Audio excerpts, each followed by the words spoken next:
জলে নেমে কুমিরের সঙ্গে লড়াই করলে তার ফল ভালো হয় না, সেটা এখন হাড়ে হাড়ে টের পাচ্ছেন ব্রাজিলের প্রেসিডেন্ট লুলা দা সিলভা। মার্কিন প্রেসিডেন্ট ডোনাল্ড ট্রাম্পের সমালোচনা করায় বইতে হচ্ছে 50% শুল্কের বোঝা। মার্কিন মূল্যকে মুখ থুবড়ে পড়ার শঙ্কায় ব্রাজিলের রপ্তানি পণ্য। তবু হার মানতে নারাজ লুলা। বিবিসিতে দেওয়া এক সাক্ষাৎকারে তার ভাষ্য, ট্রাম্পের সঙ্গে আমার কোনো সম্পর্ক নেই। তিনি বিশ্বের সম্রাট নন যে গায়ে পড়ে কথা বলতে হবে তার আগ্রহ না থাকা সত্ত্বেও।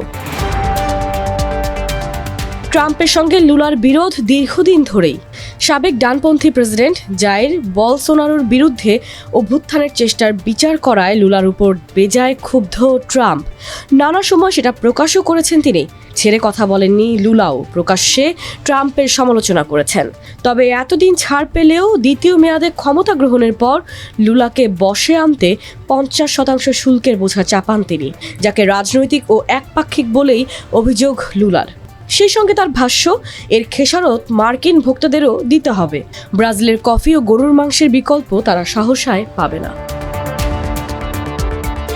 এদিকে মার্কিন শুল্কে যখন ধুঁকছে ব্রাজিলের রপ্তানি শিল্প, তখন প্রেসিডেন্ট লুলা কিছুটা নমনীয় হয়ে ট্রাম্পের সঙ্গে কথা বলবেন কিনা এমন প্রশ্নে তার জবাব, আমি কখনো কল করার চেষ্টা করিনি, কারণ তিনিও কথা বলতে চাননি। যদিও এর আগে ট্রাম্পকে বলতে শোনা গিয়েছিল লুলা চাইলে যে কোনো সময় ফোন করতে পারেন, কিন্তু এখন লুলা বলছেন ভিন্ন কথা। তার দাবি, ট্রাম্প প্রশাসনের কারোর কথা বলার ইচ্ছা নেই, কেননা যুক্তরাষ্ট্র শুল্ক আরোপের খবর তিনি প্রথম জানতে পারেন পত্রিকা থেকে। শুল্ক আরোপের সিদ্ধান্ত ব্রাজিল সরকারকে অবহিত করেনি ট্রাম্প প্রশাসন। জানানো হয়েছে সোশ্যাল মিডিয়ায় ঘোষণা দিয়ে, যাতে স্পষ্ট দুই নেতার মধ্যে কোনো সম্পর্ক নেই। আগামী সপ্তাহে জাতিসংঘের সাধারণ পরিষদে যোগ দেবেন লুলা। সেখানে ট্রাম্পের সঙ্গে দেখা হওয়ার সম্ভাবনা রয়েছে ব্রাজিল প্রেসিডেন্টের।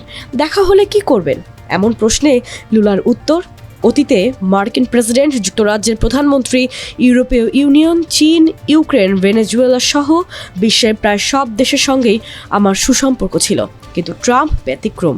তবু তাকে শুভেচ্ছা জানাবো, যদিও তিনি যুক্তরাষ্ট্রের প্রেসিডেন্ট, বিশ্বের সম্রাট নন।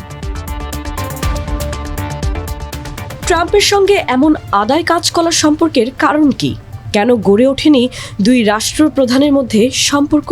এমন প্রশ্নের জবাবে লুলা বলেন, ট্রাম্প যখন প্রথমবার নির্বাচিত হন তখন আমি ব্রাজিলের প্রেসিডেন্ট ছিলাম না, তাই কোনো ব্যক্তিগত সম্পর্ক গড়ে ওঠেনি। তাছাড়া ট্রাম্পের সম্পর্ক মূলত বলসোনারোর সঙ্গে, ব্রাজিলের সঙ্গে নয়। এ সময় অভ্যুত্থান ষড়যন্ত্রের দায়ে দোষী সাব্যস্ত হয়ে 27 বছরের কারাদণ্ড পাওয়া বলসোনারোকে যে তার শাস্তি পেতে হবে, সেটাও জানান লুলা।